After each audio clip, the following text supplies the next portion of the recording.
Assalamualaikum warahmatullahi wabarakatuh. Perkenalkan, nama saya Muhammad Reza Batri Warhab dengan NIM 210306006. Prodi peternakan. Di sini saya akan melakukan praktikum biokimia dengan Ibu dosen pengampu, Ibu Tati Fitrianasari SPTMP. Yang pertama, saya akan menjelaskan 3 sistem konvensi dalam tubuh. Yang pertama ada sistem dapar. Larutan dapar atau larutan penyangga adalah larutan yang mengandung campuran asam lemah dan basa, atau sebaliknya.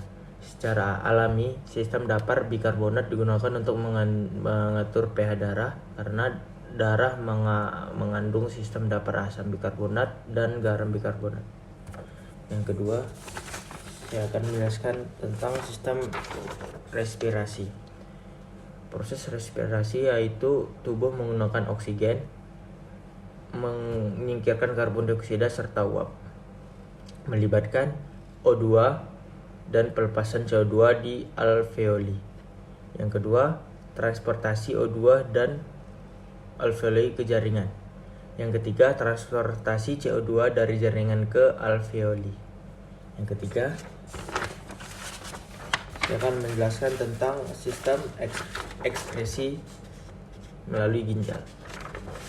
Mengatur kandungan garam bikarbonat dalam darah dengan cara yang pertama,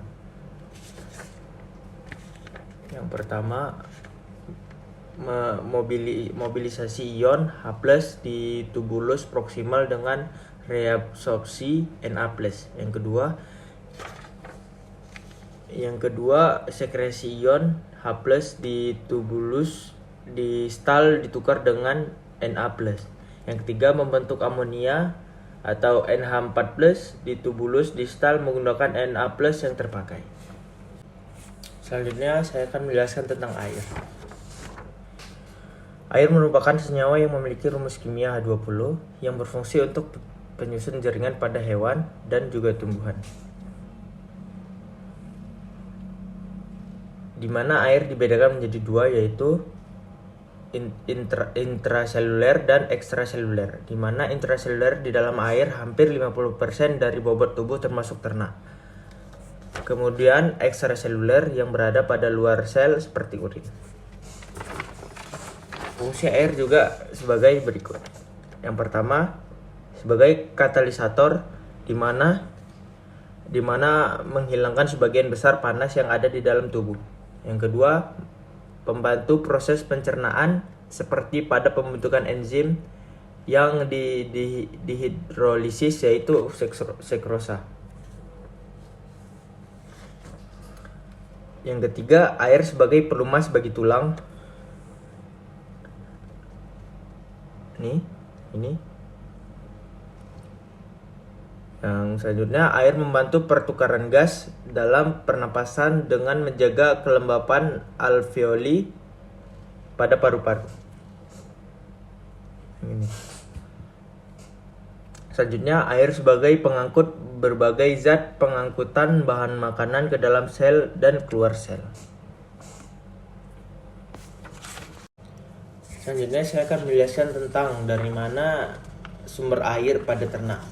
Yang pertama,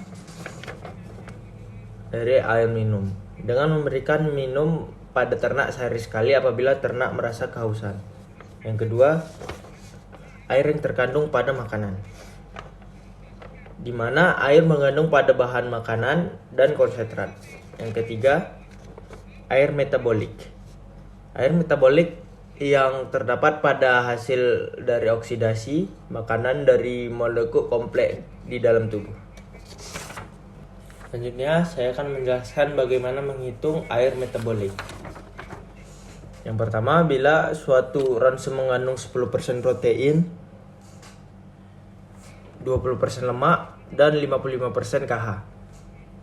Jumlah air metabolik yang dihasilkan untuk setiap 100 kcal energi metabolik adalah, pada tabel terdapat zat makanan yaitu karbohidrat memiliki air metabolik hasil oksidasi sebesar 60 gram. Rata-rata kalorinya itu sebesar 400 kcal. Dan air metabolik per 100 kcal energi metabolisme yaitu sebesar 15. Selanjutnya, proteinnya besar air. Metabolisme hasil oksidasi yaitu sebesar 42 gram. Rata-rata kalorinya itu sebesar 400 kcal. Dan air metabolik per 100 kekal energi metabolisme yaitu sebesar 10,5, dan terakhir ada lemak yang memiliki air metabolik hasilnya oksidasi yaitu sebesar 100 gram dan rata-rata kalorinya sebesar 900 kekal, serta air metabolik per 100 kekal energi metabolik yaitu sebesar 11,1. Yang terakhir saya akan menjelaskan faktor yang mempengaruhi kebutuhan air. Yang pertama, hilangnya air melalui kulit pada mamalia, melepaskan panan untuk mengatur temperatur tubuh, di mana jumlah air yang hilang melalui kulit akan meningkat dengan meningkatnya aktivitas tubuh dan temperatur lingkungan. Yang kedua, hilangnya air melalui ginjal sebagai air seni urin. Hal ini sangat dipengaruhi oleh banyak faktor, seperti pakan yang kadar proteinnya yang tinggi akan meningkatnya hilang air melalui urin. Di samping itu, meningkatnya mineral natrium dalam tubuh akan banyak air yang akan diabsorpsi sehingga menimbulkan odeman pada otak dan asetis. Hasil akhir dari metabolisme protein adalah urea yang akan menjadi racun